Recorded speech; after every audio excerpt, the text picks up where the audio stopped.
क्या कभी आपने खुद से यह सवाल पूछा है, मैं इस दुनिया में इतना अलग क्यों महसूस करता हूं? जब सब लोग जिंदगी के पीछे दौड़ते हैं, पैसे, शोहरत, रिश्ते, तो आपके भीतर कोई आवाज कहती है, ये सब मेरा नहीं है। अगर ऐसा है तो आपको यह वीडियो अंत तक देखनी ही चाहिए, क्योंकि हो सकता है ईश्वर ने आपको पहले ही चुन लिया हो। ब्रह्मांड की एक बहुत गुप्त योजना होती है और उसमें हर आत्मा का स्थान तय है। लेकिन कुछ आत्माएं होती हैं जिन्हें ऊपर से विशेष उद्देश्य के लिए भेजा जाता है। वे साधारण जीवन नहीं जीती, उनका मन संसार में रमता नहीं, वे किसी और ही दुनिया से आई लगती हैं। आप सोचते हैं, मेरा मन इतने शोर में शांत क्यों रहता है? लोगों के झगड़े, लालच और दिखावे में मेरा दिल क्यों नहीं लगता? मैं सबसे अलग क्यों महसूस करता हूं? तो ध्यान से सुनिए, यह कोई समस्या नहीं है, यह पहला ईश्वरीय संकेत है। एक जंगल में एक हिरण था जो हमेशा आसमान की ओर देखता रहता। बाकी हिरण घास चरते, खेलते, झुंड में दौड़ते, पर वह हिरण अक्सर अकेला होता। उसकी मां ने एक बार उससे पूछा, तू सबके साथ क्यों नहीं खेलता? उसने कहा, मां, मुझे लगता है मेरी जगह यहां नहीं है, कोई मुझे बुलाता है बहुत ऊपर से। वो हिरण साधारण नहीं था, वो इस पृथ्वी पर किसी और की आत्मा के साथ आया था, जो उसे किसी दिव्य मार्ग पर ले जाने वाली थी। ऐसे ही जब आप खुद को दुनिया से अलग पाते हैं तो वह अलगाव कोई संयोग नहीं है, वो पहला लक्षण है कि आपकी आत्मा को बुलावा आ चुका है। ईश्वर कभी सीधे नहीं बोलते, वो संकेत देते हैं, और यह अलग होने का एहसास उन्हीं संकेतों में सबसे पहला होता है। पर दुख की बात यह है कि ज्यादातर लोग इसे कमजोरी समझ बैठते हैं। अपने भीतर की उस दिव्यता को पहचानने के बजाय वो खुद को असामान्य समझने लगते हैं। लेकिन जो इस मौन संकेत को पहचान लेता है वो बदल जाता है, और फिर पूरी दुनिया उसके लिए वैसी नहीं रहती जैसी पहले थी। आप सोचिए, क्या आप उस बुलावे को सुन पा रहे हैं? अगर हां, तो आपको जानना जरूरी है कि ईश्वर का अगला संकेत क्या होता है। क्योंकि जब आत्मा को पहला संकेत मिल जाता है तो फिर एक और गूंज भीतर उठती है, एक आवाज जो बोलती है लेकिन कानों से नहीं सुनी जाती। अब आगे हम जानेंगे वो आवाज क्या है और कैसे वह खुद ईश्वर की उपस्थिति का प्रमाण बन जाती है। कभी कभी आप कुछ करने से पहले ही जान लेते हैं कि वो गलत है, बिना किसी ने सिखाया हो। कभी आपने सोचा है ये जानना आता कहां से है? जब आप किसी भीड़-भाड़ वाली जगह में हो और आपके भीतर कोई कहे, यहां से निकलो। जब आप किसी व्यक्ति को देखें और अंदर से कुछ बोले, इससे दूर रहो। या फिर जब आप अकेले बैठे हों और अचानक भीतर से आवाज आए, अब वक्त आ गया है। तो यह आवाज कोई सामान्य सोच नहीं होती, यह आवाज ईश्वर का दूसरा संकेत होती है। एक ऐसा संकेत जिसे केवल वे आत्माएं सुन सकती हैं जिन्हें ऊपर से बुलाया गया होता है। कई लोगों को लगता है यह उनकी छठी इंद्री है, कुछ कहते हैं ये इंट्यूशन है, पर सच यह है, यह आपकी आत्मा से हो रही बातचीत है। और आत्मा को निर्देश देने वाला कोई और नहीं बल्कि स्वयं ईश्वर होता है। एक प्राचीन कहानी है, एक साधारण किसान जो कभी पढ़ा लिखा नहीं था, दिन रात खेत में काम करता था। एक दिन वो खेत जोतते जोतते अचानक रुक गया। उसके भीतर किसी ने कहा, छोड़ो ये हल और उत्तर की ओर चलो। उसने सब कुछ छोड़ दिया, बीवी, बच्चे, घर, बस एक छोटी सी पोटली ली और उत्तर की ओर चल पड़ा। सालों बाद वह वही किसान एक महान संत के रूप में पहचाना गया जो हजारों लोगों की आत्मा को जगाता था। जब उससे पूछा गया, तुमने वह आवाज कैसे सुनी? तो उसने मुस्कुराकर कहा, वह मेरी नहीं थी, वह ईश्वर की थी। मैं बस इतना कर पाया कि उसे अनसुना नहीं किया। ऐसे ही अगर आपके भीतर भी कुछ ऐसा है जो आपको बार बार खींचता है दुनिया से हटकर कुछ और की ओर, तो समझ लीजिए यह कोई भ्रम नहीं, यह वह दूसरा लक्षण है जो ईश्वर की तरफ से केवल उन्हीं को मिलता है जिन्हें उन्होंने चुना है। यह आवाज बहुत धीरे धीरे बोलती है, भीड़ में दब जाती है, लेकिन अगर आप शांत हो जाएं, रुक जाएं और भीतर झांकें तो यह स्पष्ट हो जाती है। इस आवाज को पहचानना आसान नहीं, क्योंकि बहुत बार हम इसे तर्क के शोर में खो देते हैं। लेकिन जो इसे सुन लेते हैं वे फिर जीवन में वही करते हैं जिसके लिए वे जन्मे होते हैं। अब आप सोचिए, क्या आप भी उस मौन की भाषा को सुनते हैं? क्योंकि अगर सुनते हैं तो अगला रहस्य आपको और चौंकाएगा।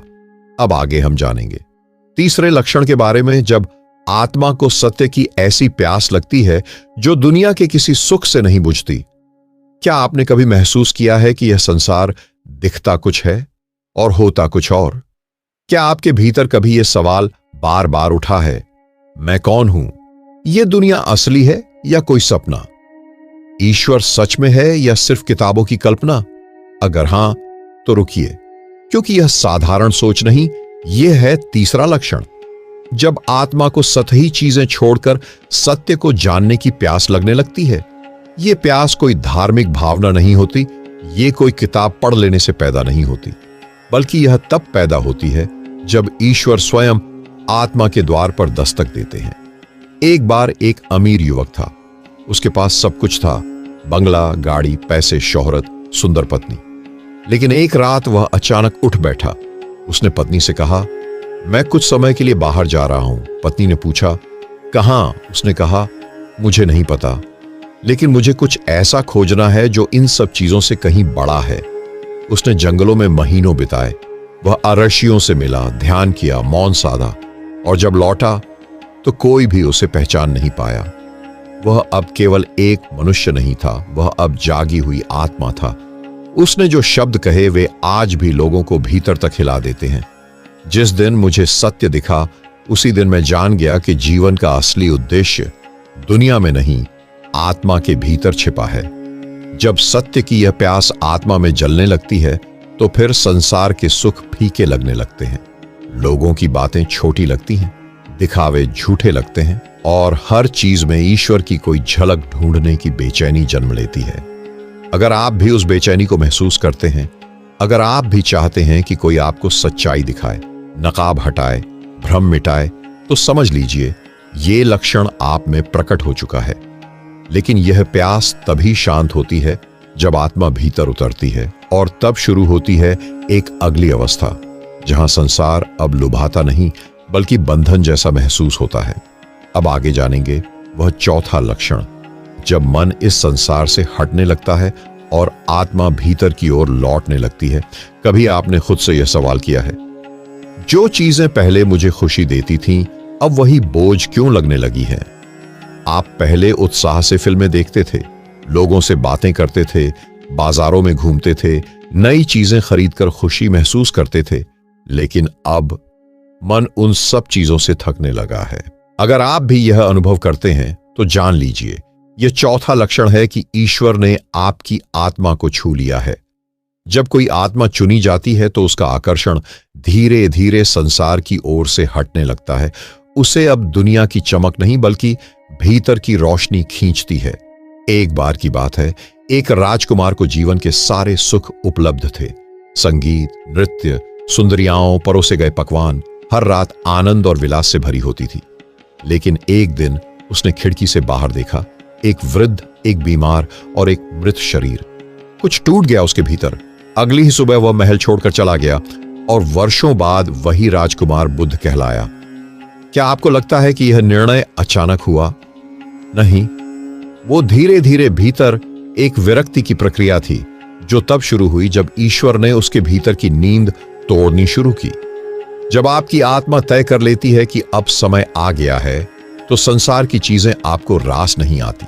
लोग हंसते हैं तो आप चुप हो जाते हैं, लोग दिखावे में उलझे रहते हैं और आपका मन मौन में खो जाता है। यह स्थिति डरावनी नहीं है, बल्कि यह एक पवित्र संक्रमण है, क्योंकि जब आत्मा संसार से पीछे हटती है तो वो अपने असली घर की ओर लौटने लगती है। अगर आज आप भी यह महसूस कर रहे हैं कि इस संसार में सब कुछ होते हुए भी कुछ अधूरा है, तो इसका अर्थ है आप बाहर नहीं, भीतर की यात्रा पर बुलाए जा चुके हैं। लेकिन यह यात्रा केवल विरक्ति तक नहीं रुकती। ईश्वर केवल अलग करते नहीं, वो कुछ जोड़ते भी हैं।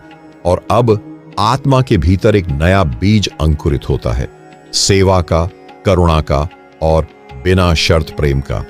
अब आगे जानेंगे पांचवां और सबसे दिव्य लक्षण, जब आत्मा दूसरों के दुख में पिघलने लगती है तो समझो वह अब ईश्वर की राह पर चल रही है क्या? कभी किसी अनजान व्यक्ति का दुख देखकर आपकी आंखें भर आई हैं? क्या कभी किसी भूखे बच्चे को देखकर आपका मन खामोशी से कांप उठा? क्या कभी आपने बिना किसी कारण के किसी के लिए कुछ अच्छा कर दिया, सिर्फ इसलिए कि आप नहीं कर पाए बिना कुछ किए? अगर हां, तो जान लीजिए, यह है पांचवां और सबसे दिव्य लक्षण। जब आत्मा में सेवा, करुणा और निस्वार्थ प्रेम स्वतः प्रकट होने लगता है। यह भावना किसी किताब से नहीं आती, कोई उपदेश इसे नहीं पैदा करता। यह केवल तब फूटती है जब आत्मा स्वयं ईश्वर के प्रेम को अनुभव कर चुकी होती है। एक बार की बात है, एक बूढ़ा साधु जंगल में तपस्या कर रहा था। वह दिन रात मौन में डूबा रहता। एक रात बारिश में कांपता हुआ एक घायल कुत्ता उसकी कुटिया के बाहर आ बैठा। साधु ने पहले ध्यान भंग न होने के डर से आंखें मूंद लीं, लेकिन कुछ ही क्षणों बाद उसने अपना ध्यान तोड़ दिया।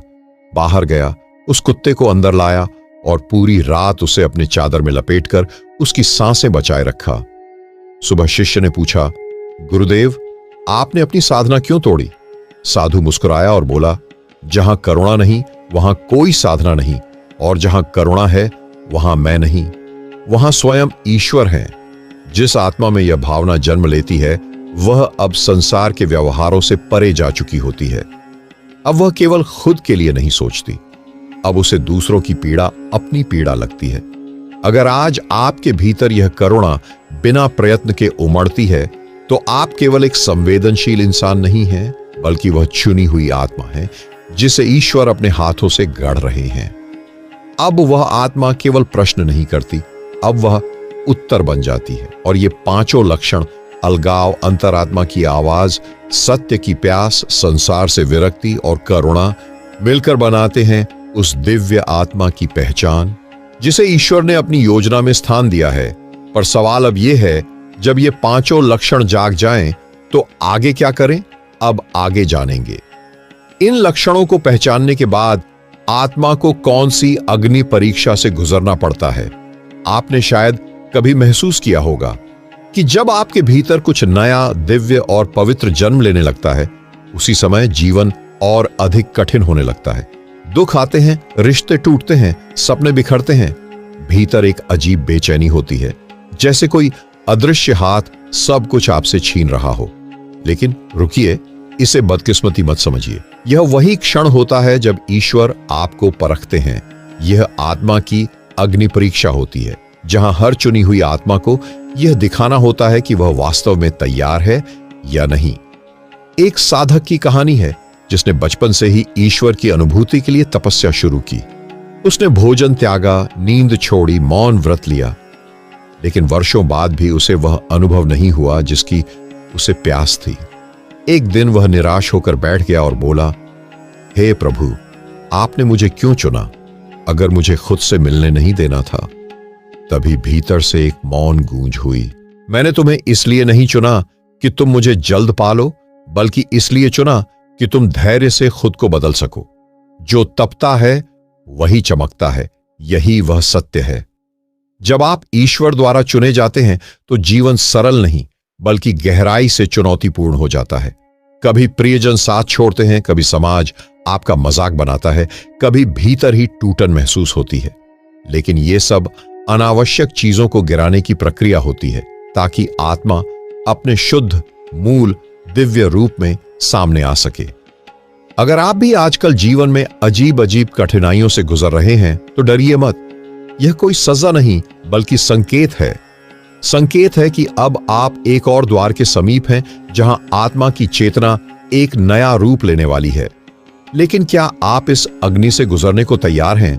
क्योंकि अगर आप टिके रहे तो अगला चरण आपको ऐसी शांति देगा जो अब तक केवल शब्दों में पढ़ी थी, लेकिन अब अनुभव बनकर उतरने वाली है। जब जीवन आपको हर तरफ से तोड़ देता है, जब आपके सारे सवाल थक जाते हैं और कोई जवाब बाहर से नहीं आता, तो एक क्षण आता है जहां आप बस चुप हो जाते हैं। रोना, न शिकायत, न प्रार्थना, बस एक गहरा मौन।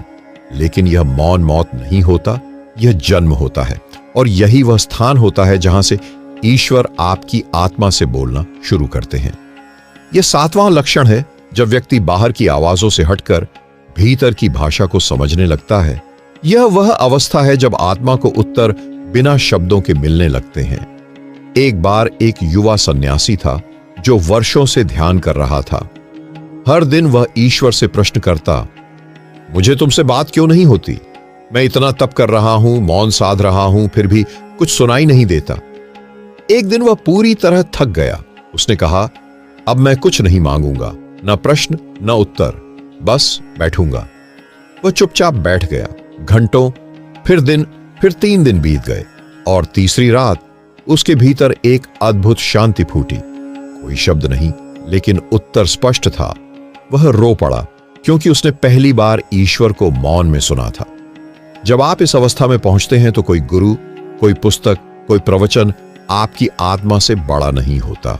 आपका भीतर ही मंदिर बन जाता है जहां ईश्वर बिना शब्दों के मार्गदर्शन देते हैं।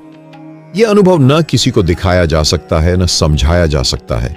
यह केवल जिया जा सकता है। अगर आप भी आजकल अधिक चुप रहते हैं, भीतर से भावनाओं में डूबे रहते हैं और आपको ऐसा लगता है कि बिना बात के भी कुछ बहुत गहरा घट रहा है, तो ध्यान दीजिए, यह वह अवस्था है जहां ईश्वर की उपस्थिति मौन रूप में प्रकट होती है। यह वह बिंदु है जहां आत्मा को अब किसी प्रमाण की आवश्यकता नहीं होती। अब उसे विश्वास नहीं बल्कि अनुभव मिलने लगता है। लेकिन ये अनुभव केवल आपके लिए नहीं होते। जब आत्मा इतनी गहराई तक उतर जाती है तो वह अब केवल अपनी मुक्ति नहीं चाहती, अब वह चाहती है दूसरों को भी इस मार्ग पर चलाने में मदद करना। अब आगे जानेंगे। आत्मा जब दूसरों के लिए दीपक बनने को तैयार हो जाती है तो ईश्वर उसे कौन सा दिव्य कार्य सौंपते हैं? क्या आपने कभी किसी अजनबी की मदद की सिर्फ इसलिए कि भीतर कुछ कह रहा था, रुको, उसकी मदद करो? क्या आपने कभी ऐसा महसूस किया कि कोई आपसे कुछ मांग नहीं रहा, फिर भी आप देना चाहते हैं? समय, स्नेह, शांति, बिना अपेक्षा? अगर हां, तो यह कोई दयालुता नहीं, यह है 8वां लक्षण। जब आत्मा सेवा के मार्ग पर उतर आती है, क्योंकि अब वह स्वयं नहीं, ईश्वर का कार्य कर रही होती है। जब ईश्वर किसी आत्मा को चुनते हैं तो वे उसे केवल अनुभव नहीं देते, वे उसे कार्य देते हैं। एक योगिनी की कथा है जिसने वर्षों मौन साधना की। कई रहस्य उसे भीतर प्रकट हुए। लोग उससे मिलने आने लगे। एक दिन किसी ने पूछा, क्या आप अब गुरु बन गई हैं? उसने उत्तर दिया, मैं कुछ नहीं बनी हूं। मैं तो केवल वह हूं जिसे ईश्वर ने दूसरों की राह रोशन करने के लिए जलाया है। मैं दीपक हूं और तेल मेरा अहंप है जो हर दिन पिघलता है। ऐसी आत्मा अब दूसरों को छोटा नहीं समझती, न स्वयं को बड़ा।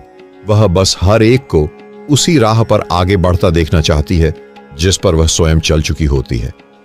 अगर आपके भीतर भी यह भावना जन्म ले चुकी है कि दूसरों की मदद करना, उनकी पीड़ा को समझना और उन्हें शांति की ओर ले जाना अब आपका उद्देश्य है, तो समझ लीजिए, आप अब चुनी हुई आत्मा नहीं रह गए। अब आप कार्यरत आत्मा बन चुके हैं। यह अवस्था बहुत सुंदर होती है क्योंकि अब जीवन में कोई व्यक्तिगत लक्ष्य नहीं होता। अब आप वह करते हैं जो ऊपर से आता है। आपको सही लोग मिलते हैं, सही समय पर आप कहीं पहुंच जाते हैं, कोई अनजाना हाथ आपको निर्देश देता है, क्योंकि अब आप स्वयं नहीं, ईश्वर की शक्ति से संचालित होते हैं। लेकिन जब आप इस स्थिति तक पहुंच जाते हैं तो ईश्वर आपको एक विशेष वरदान देते हैं, एक ऐसी शक्ति जो न किसी पुस्तक में मिलती है, न किसी आश्रम में। अब आगे जानेंगे वह 9वां रहस्य, जब आत्मा को अंतर्ज्ञान की दिव्य दृष्टि मिलती है और वह अतीत, वर्तमान और भविष्य को मौन में पढ़ने लगती है। क्या आपने कभी किसी व्यक्ति से मिलने से पहले ही उसके मन की स्थिति को महसूस किया है? क्या आप कभी किसी स्थान पर गए हों और अचानक कोई ऊर्जा आपको बता दे कि यहां कुछ सही नहीं है? क्या आपको कभी ऐसा लगा कि कोई घटना घटने वाली है और वह सचमुच वैसी ही घट गई? अगर हां, तो यह कल्पना नहीं बल्कि अंतर्ज्ञान का जागरण है। और यह है 9वां लक्षण, जिससे स्पष्ट होता है कि ईश्वर अब आपकी चेतना में अपना दर्पण रख चुके हैं। अब आत्मा के भीतर जो मौन है वह केवल शांति नहीं, वह एक ऐसी सूक्ष्म दृष्टि बन जाता है जो शब्दों से परे देखती है। एक संत के पास एक व्यक्ति रोता हुआ आया। उसने कहा, मेरी दुनिया टूट गई है, मेरी पत्नी मुझे छोड़कर चली गई, मेरे व्यापार में घाटा है, मैं बहुत दुखी हूं। संत ने उसकी ओर देखा और बस इतना कहा, अभी तुमने जो खोया है वो तुम्हारा था ही नहीं, और जो आने वाला है वह तुम सोच भी नहीं सकते। वह व्यक्ति चौंका। 3 महीने बाद वह फिर आया, एक नई शुरुआत, नया जीवन और आंतरिक शांति के साथ। उसने पूछा, आपको कैसे पता था? संत मुस्कुराए, मैंने कुछ नहीं देखा, मैंने सिर्फ वो सुना जो भीतर की शांति ने मुझे बताया। यह वही अवस्था होती है जब ईश्वर मन की सीमाओं को पार कर आत्मा में प्रवेश कर जाते हैं और वहां से वह हर चीज को दृष्टा की तरह देखना सिखाते हैं। अब व्यक्ति किसी को देखकर केवल शरीर नहीं देखता, वह उसकी ऊर्जा, उसके मन की पीड़ा, उसके कर्मों की ध्वनि तक को अनुभव करने लगता है। अगर आप भी हाल ही में यह महसूस करने लगे हैं कि बिना कुछ कहे ही आप बहुत कुछ जान जाते हैं, तो यह संयोग नहीं है। आपके भीतर वह आकाशीय ज्ञान प्रकट हो रहा है जो केवल उन्हीं को मिलता है जिन्हें ब्रह्मांड ने ईश्वरीय कार्य के लिए पूरी तरह तैयार कर लिया हो। अब आपके शब्दों में सिर्फ शब्द नहीं, अब आपकी मौन उपस्थिति भी लोगों को बदल सकती है। लेकिन जब यह दृष्टि पूरी तरह जाग जाती है तो आत्मा के भीतर एक और परिवर्तन आता है। वह जानती है कि अब कुछ भी अपना नहीं रहा, अब मैं नाम की कोई सत्ता नहीं रही, अब बस एक पूर्ण समर्पण है। अब आगे जानेंगे अंतिम और सबसे महान लक्षण, जब आत्मा स्वयं को ईश्वर के चरणों में पूर्णतः समर्पित कर देती है। क्या आपने कभी बिना किसी कारण के यह महसूस किया है कि आप कुछ नहीं हैं, न शरीर, न नाम, न विचार, बस एक मौन, एक नीरव बहाव? क्या कभी ऐसा हुआ है कि आप किसी चीज के लिए प्रार्थना नहीं कर रहे, न कुछ मांग रहे, न कुछ समझ रहे, बस सब कुछ ईश्वर को सौंपकर शांत बैठे हैं? अगर हां, तो आप उस अवस्था की ओर बढ़ रहे हैं जिसे पूर्ण समर्पण कहते हैं, और यही है वह 10वां और अंतिम लक्षण, जो यह दर्शाता है कि आत्मा अब पूर्णतः ईश्वर की हो चुकी है। इस समर्पण में कोई प्रदर्शन नहीं होता, यह वह चुप्पी होती है जो चीखती नहीं लेकिन सबसे गहरा संदेश देती है। एक बार एक महान योगी से किसी ने पूछा, आपकी सबसे बड़ी उपलब्धि क्या है? उन्होंने जवाब दिया, मैं अब कुछ नहीं चाहता, सिद्धियां, न सम्मान, न अनुभव, मैं अब कुछ नहीं हूं, और यही मेरा सौभाग्य है। इस अवस्था में व्यक्ति किसी को बदलने की कोशिश नहीं करता, किसी को सिखाने की लालसा नहीं रखता, किसी से बहस नहीं करता। अब वह बस एक मौन उपस्थिति बन जाता है जो केवल होने से ही लोगों को शांत कर देती है। अगर आप भी आजकल यह महसूस कर रहे हैं कि अब किसी से लड़ने का मन नहीं होता, सिद्ध होने की चाह नहीं रही, आप बस बह रहे हैं जैसे जीवन ले जा रहा है, तो समझ लीजिए आप उस समर्पण की अवस्था में प्रवेश कर चुके हैं जहां ईश्वर की योजना आपसे होकर बह रही है। यह कोई अंतिम पड़ाव नहीं, बल्कि शून्यता का प्रवेश द्वार है जहां आत्मा अब एक बूंद नहीं बल्कि महासागर बन जाती है। अब मैं नहीं बोलता, अब वह बोलता है, चलता है, करता है, और यही है एक चुनी हुई आत्मा का पूर्ण जागरण। तो मित्रों, अगर आपने इन 10 लक्षणों को ध्यान से सुना, महसूस किया और भीतर कुछ हलचल सी हुई, तो यह महज एक वीडियो नहीं था, यह आपके भीतर से आया हुआ एक आह्वान था जिसे आप वर्षों से अनदेखा करते आ रहे थे। यहां तक पहुंचने का अर्थ है कि आप सामान्य आत्मा नहीं हैं, आप उस दिव्य योजना का हिस्सा हैं जिसे यह संसार अभी नहीं समझता, लेकिन जिसका भविष्य इसी पर टिका है। अब समय है कि आप केवल देखने वाले न रहें, बल्कि जागरण की इस यात्रा में हमारे साथ चलें। इस चैनल पर हम बार बार मिलेंगे, हर बार एक नई रोशनी, एक नई दिशा, एक नई अनुभूति के साथ। यह एक डिजिटल चैनल नहीं, यह एक आध्यात्मिक संगति है जहां हर वो आत्मा जो भीतर की पुकार को सुन चुकी है, वो अपने जैसे औरों से जुड़ सके। तो यदि आपके भीतर वह पुकार है, तो हम आपके लिए हैं और आप हमारे लिए। इसलिए इस चैनल से जुड़िए, न केवल एक दर्शक के रूप में, बल्कि एक साधक, एक पथिक, एक जागती आत्मा के रूप में। क्योंकि अब हम आगे जो अनुभव साझा करेंगे वो आपके भीतर के उन द्वारों को खोलेंगे जो अब तक केवल ईश्वर की प्रतीक्षा में बंद थे। हम फिर मिलेंगे वहां जहां मौन बोलता है और आत्मा सुनना शुरू करती है। ओम तत्सत। धन्यवाद। जय गुरुदेव।